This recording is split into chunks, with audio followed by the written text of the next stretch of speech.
Hi, I'm Dr. DeHondt. I'm one of the surgeons here at Veterinary Hospital.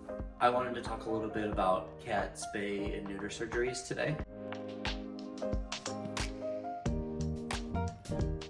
Generally, we use the term spay for female cats when we're performing an ovariohysterectomy, which is removal of the ovaries and the uterus. We use the term neuter for male cats when we're performing orchiectomy, which is removal of the testicles. For most cats, we usually recommend their spay or neuter surgery sometime around the 5 to 6 month mark. That's generally when they're gonna start coming into heat if they're a female cat, and also that's around the time when we're wrapping up their initial kitten vaccine series and making sure that they're otherwise healthy, performing pre-anesthetic blood work and all that kind of stuff.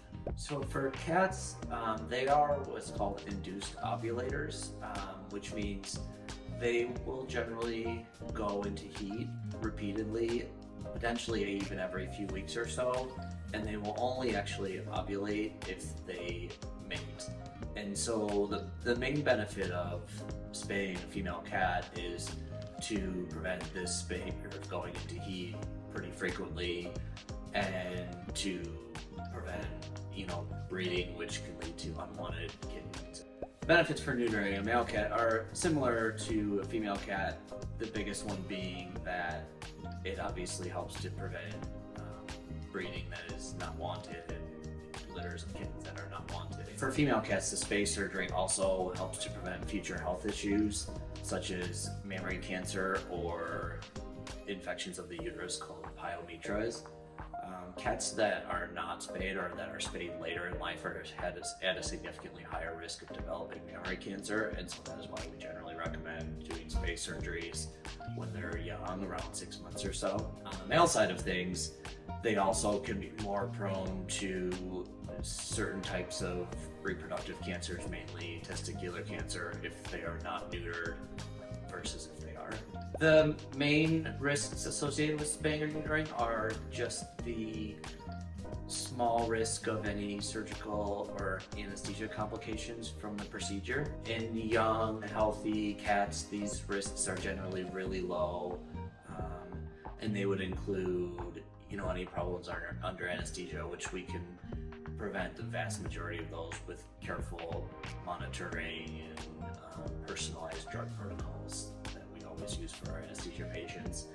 And then the surgical risk would include potential for surgery site infections or discomfort after surgery, that kind of stuff. But again, we can keep these things pretty well controlled with our sort of standard surgery procedures and our recovery methods that we use after surgery.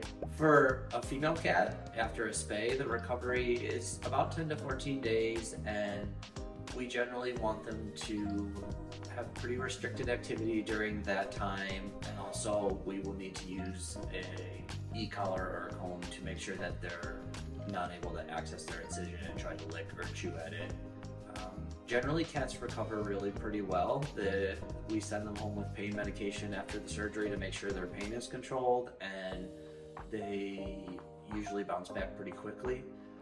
For male cats, the recovery is even quicker, where they generally are almost back to normal by the next day. They just have 2 very small incisions where the neuter was performed, and they often don't even have to have any sutures placed.